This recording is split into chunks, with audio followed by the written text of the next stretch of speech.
sang de chien. Ah.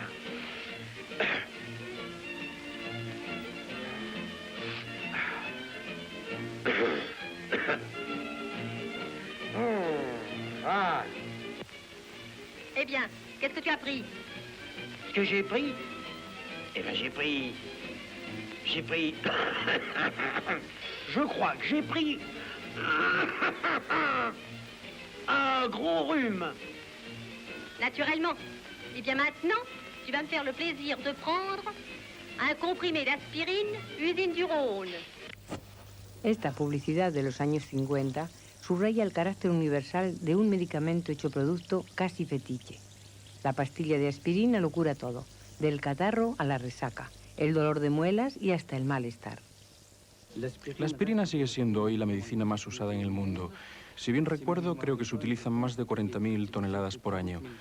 Y es cierto que hasta en una farmacia como esta vendemos en invierno, en todas sus formas, unas 50 cajas de aspirinas diarias, lo que es relativamente importante. Yo la compro esencialmente para el dolorcillo cotidiano, el dolor de cabeza, las agujetas, esas cosas. Y cuando me duele algo, a veces me tomo una aspirina, a veces nada.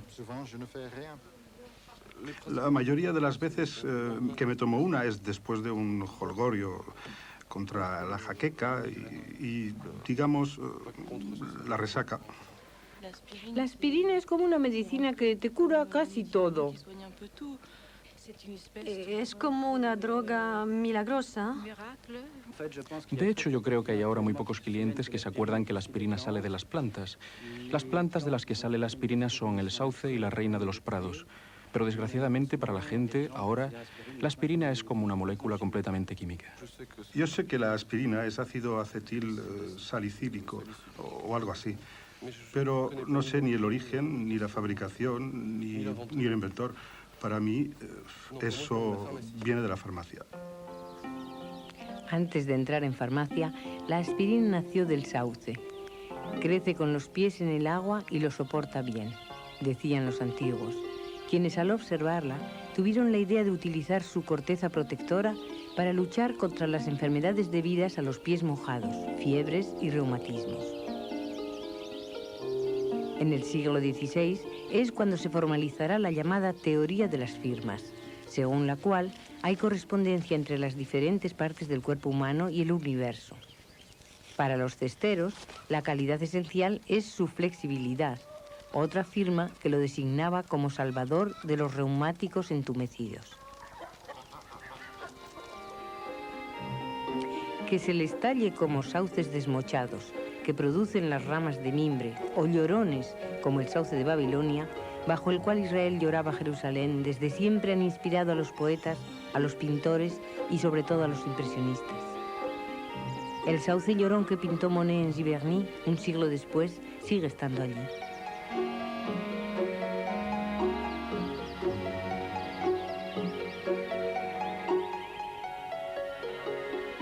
En su pueblo del Gard, Ludo Chardonnay utiliza la corteza del sauce en la mayoría de sus preparaciones.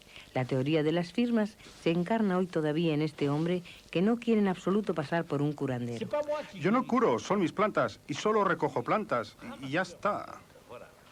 Harto perseguido por los farmacéuticos por ejercicio ilegal de la medicina, será acreditado por el escritor Laurence Durel en la prensa anglosajona como el hombre de las plantas mágicas.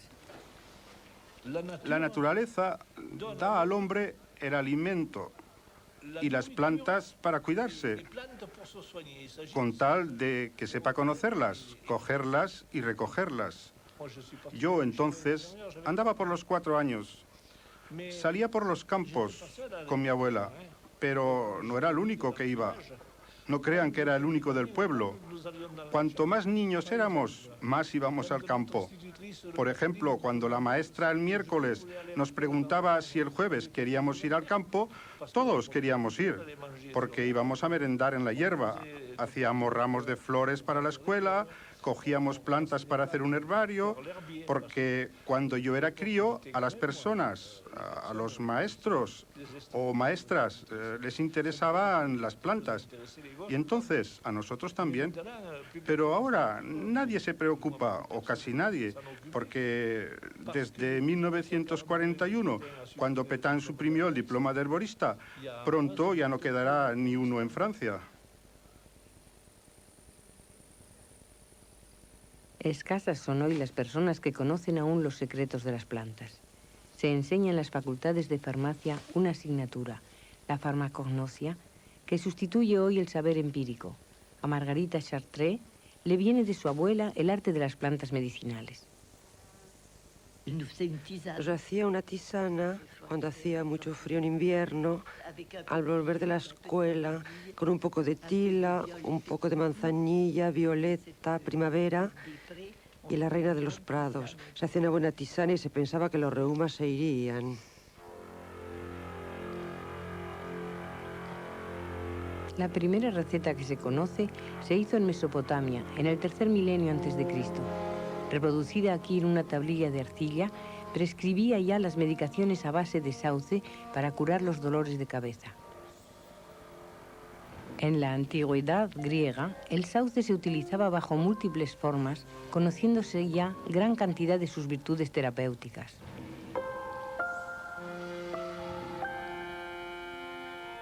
Galiano sabía de sus virtudes antisépticas y recomendaba su uso para cicatrizar una llaga reciente. Hipócrates, él, 260 años antes de Cristo, recetaba fumigaciones uterinas con hojas de sauce para facilitar el parto. El sauce, salix en latín, contiene salicilina, sustancia de gusto amargo muy parecido a la aspirina. Se le identifica fácilmente en primavera por sus amentos machos y hembras que llevan distintos árboles. El sauce, yo siempre lo encuentro un poco, pero no empleo mucho. Siempre encuentro un poco, entonces corto las ramas, las traigo aquí y luego cojo el cuchillo, cojo las ramas y ve, la pelo. Y luego le paso la hoja del cuchillo así, la pelo, luego la corto en láminas y luego lo trituro todo. En la Edad Media se abandonó el sauce por la medicina oficial. Los príncipes habrían prohibido a sus súbditos que cogiesen las ramas, salvo para la cestería. Tal concurrencia con los cesteros habría favorecido la aparición de otra planta con los pies en el agua, la reina de los prados. Su nombre en latín es Spirea ulmaria y se le llama también barba de cabra, hierba de abejas, pezuña de macho cabrío. Si del sauce se utiliza la corteza, de la reina de los prados se utilizan sobre todo las inflorescencias, de las que se desprende cuando se frota con las manos un olor característico algo parecido al aguarrás. Hoy, aun cuando se encuentra en todas partes en estado silvestre, la reina de los prados se cultiva también. La reina de los prados es una planta vivaz que rebrota cada año. Es de la familia de la rosa, pero sin espina. Entonces hasta es fácil de coger. Luego la cosecha de la reina de los prados se hace en sitios de acceso difícil, lo cual hace que ahora, si queremos coger muchas, hay que cultivarlas. La mayor parte es para los herboristas, o sea, para las tisanas que son, en general, entra en las mezclas para adelgazar. Es una planta diurética y antirreumas. Además, una tercera parte va a la industria, o sea, para preparados farmacéuticos que utilizan la reina de los prados, haciendo un extracto, triturándola o fresca, pero se utiliza en distintos productos farmacéuticos.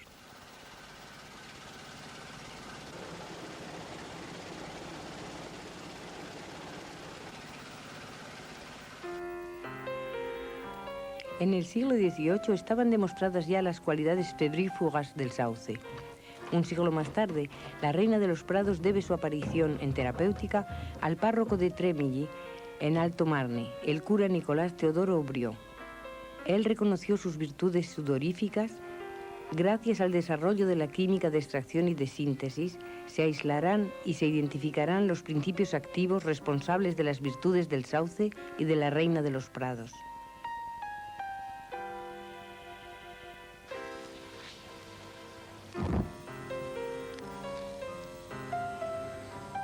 Por acetilación del ácido salicílico, el farmacéutico Gerard obtuvo por primera vez en Estrasburgo en 1853 el ácido acetilsalicílico, o sea, la aspirina. Pero a Gerard no se le atribuirá el éxito de tal descubrimiento. ¿Cómo podría rivalizar él con las nacientes firmas industriales? En 1884, Bayer funda el primer laboratorio farmacéutico industrial en el que Felix Hoffmann descubre la aspirina, A como acetil y Spir como Spirea, uno de los nombres de la reina de los prados.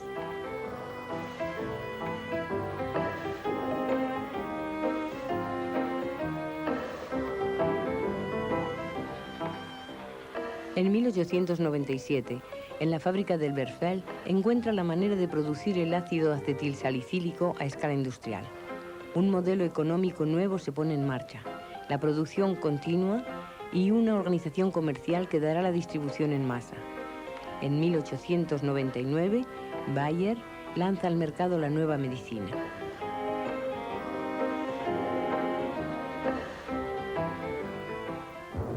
Durante la Primera Guerra Mundial, la aspirina entró en la vida cotidiana. Llegó hasta formar parte de la impedimenta de los soldados que iban al frente. Se tiene por dado, aunque esté controvertido, que la Casa Bayer hubiera cedido sus derechos sobre esa medicina a los países vencedores cuando el Tratado de Versalles en 1919. Tal contribución entraría en la lista de las reparaciones de guerra. De hecho, parece que el vocablo aspirina cayó en el dominio público mucho antes, ya que Ron Poulenc patenta la marca Aspirin Duron a partir de 1915 sin reacción alguna por parte de Alemania. La aspirina se convierte en el símbolo de una medicina que quiere ser prometeica.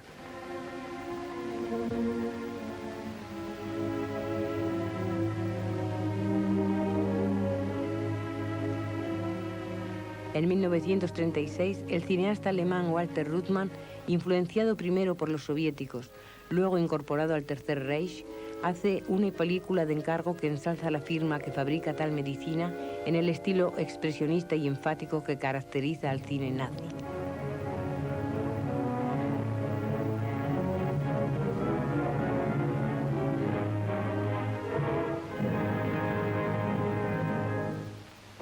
The foes we have to face, the diseases that afflict humanity, are a tremendously strong and united force.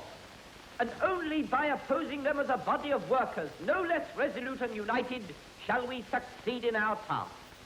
These diseases ravage and threaten humanity without rest or respite. With determination equally untiring, must we forge the weapons for the doctor who fights them. So, workers, office staff, investigators, to your task.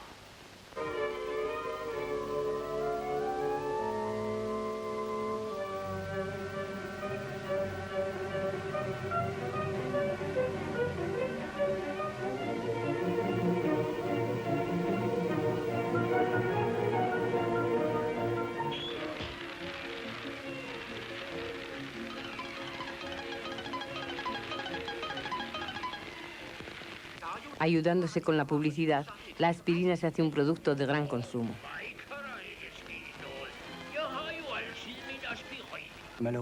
Por desgracia, la magia del medicamento ha desaparecido de la mente de nuestros pacientes. Una medicina es cada vez más un bien de consumo que debe tener una virtud primordial: curar lo más rápido y eficazmente posible.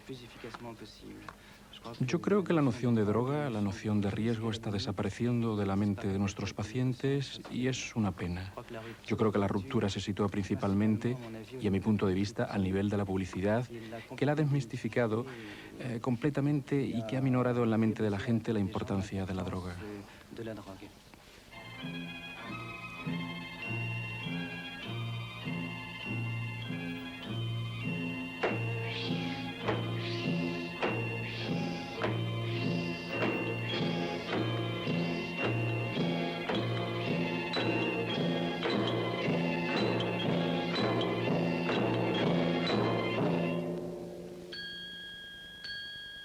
La aspirina a pequeñas dosis, o sea, entre 1 y 2 gramos, curará ciertos tipos de fiebre, pero es solo un tratamiento sintomático que no trata la causa de la enfermedad. Esto es muy, muy importante. Y es lo mismo para el dolor. Algunos dolores, en efecto, pueden desaparecer con la aspirina, pero no trata la causa del dolor. Entonces, si luego no se suprime la causa, naturalmente usted seguirá sufriendo.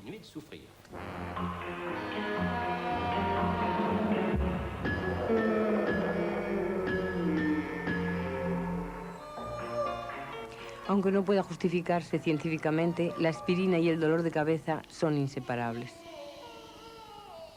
La jaqueca es algo muy especial. Es un dolor hemicraneano con un áurea, o sea, con premisas. Por regla general, y en efecto, si usted puede calmar su dolor con aspirina, muy bien. Pero generalmente las verdaderas jaquecas no se van con la aspirina.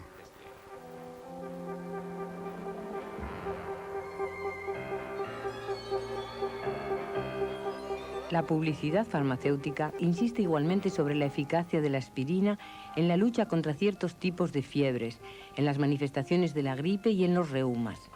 Durante años se ignoró todo del modo de actuación de la aspirina. El inglés John Vine fue quien descubrió uno de sus mecanismos básicos. Recibió con Berston y Samuelson el Premio Nobel de Medicina en 1982 por sus trabajos sobre las prostaglandinas. La aspirina funciona inhibiendo la producción de prostaglandinas. El ser antiinflamatoria, el disminuir el dolor y la fiebre, significa que interviene una prostaglandina. Cualquier lesión de los tejidos orgánicos acarrea la liberación de gran número de mediadores, histamina, serotonina y también prostaglandinas. Estas pondrán en alerta a las terminaciones nerviosas locales, haciéndolas más sensibles a los mensajes dolorosos provocados por otros mediadores.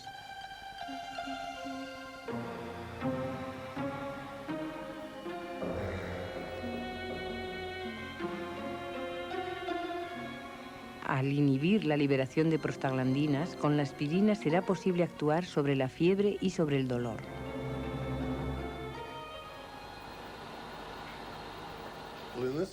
Aquí es donde hacemos los experimentos.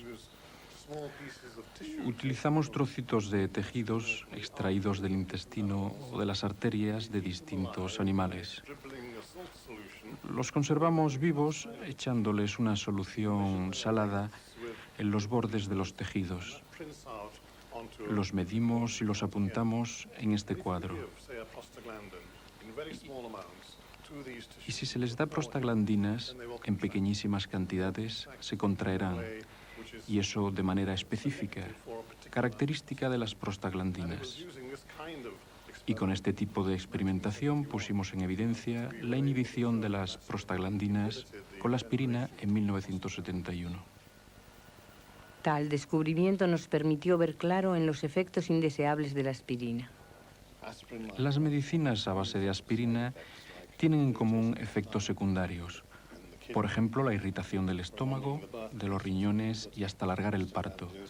Esto significa que ahí también está inhibida una prostaglandina. Esta es la que produce efectos secundarios.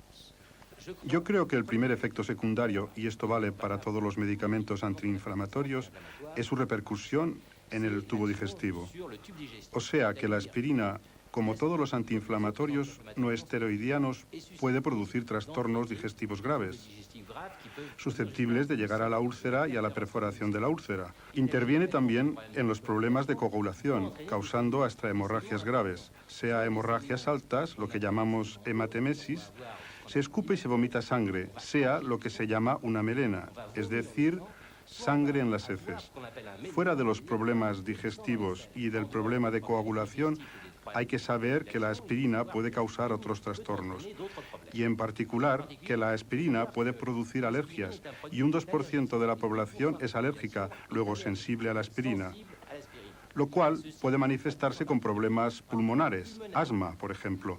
Así puede ver usted la complejidad de este medicamento conocido desde hace más de 100 años. Otra consecuencia de los trabajos sobre las prostaglandinas es la demostración de efectos antitrombosis de la aspirina. Una de las primeras consecuencias ha sido la de explicar el efecto antitrombosis de la aspirina. Se sabía ya que esta licuaba más la sangre.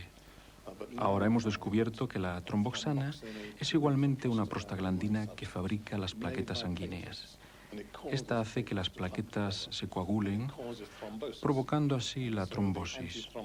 Esto es lo que hemos demostrado. El corazón, que está representado aquí con imágenes de síntesis, ilustra el mecanismo de formación de una trombosis. Un coágulo de sangre circula en las arterias coronarias y choca con un estrechamiento, obstruyéndose así el flujo sanguíneo. Es el infarto.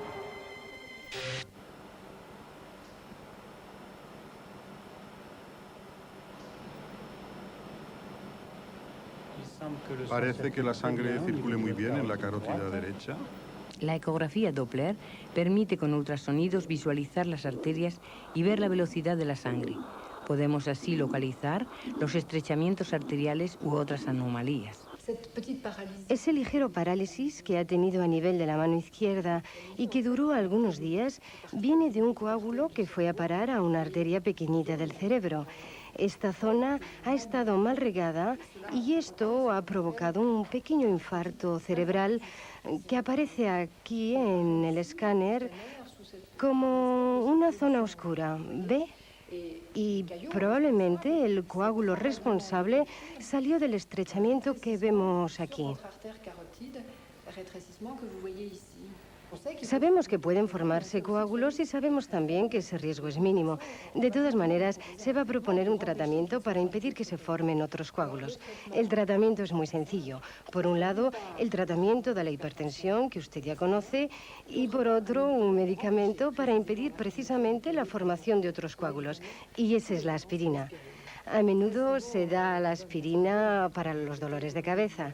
Se sabía desde hace tiempo que la aspirina hacía sangrar un poquito. Es la otra cara de la medalla. Y lo bueno es que a la inversa puede impedir la formación de coágulos en las arterias. Claro que alguien como yo, que no está cubierto de un ataque cardíaco, debería tomar una aspirina diaria, de poca dosis para disminuir los posibles riesgos. ¿Se la toma? Sí, claro. ¿Cuántas pastillas se toma usted al día? Una pastilla de nene, es decir, 75 miligramos. Los estudios en el hombre empezaron hace unos 20 años y reúnen ahora unos 100.000 pacientes observados en el mundo entero. Y estos trabajos han mostrado bien que la aspirina disminuía de un 30% el riesgo de formación de un nuevo coágulo, es decir, el riesgo de un nuevo infarto de miocardio o de un nuevo infarto cerebral. La aspirina es probablemente el remedio más barato y tan eficaz como muchas otras medicinas. Tenemos todavía para un siglo antes que otros remedios lo sustituyan. En estos últimos 20 años supimos que podía prevenir tanto crisis cardíacas como ataques. Ahora sabemos que opera en el cáncer, la hipertensión de las embarazadas y también en las cataratas. Las pruebas de su real eficacia son insuficientes, pero en el futuro tendremos que contar con la aspirina. ¿Sabe usted? Finalmente la pobre aspirina no nos ha dado todos sus secretos. Seguro que tiene otras propiedades. La estamos estudiando mucho actualmente en otros campos de la medicina. Y cuando uno piensa que todo eso sale de la corteza del sauce...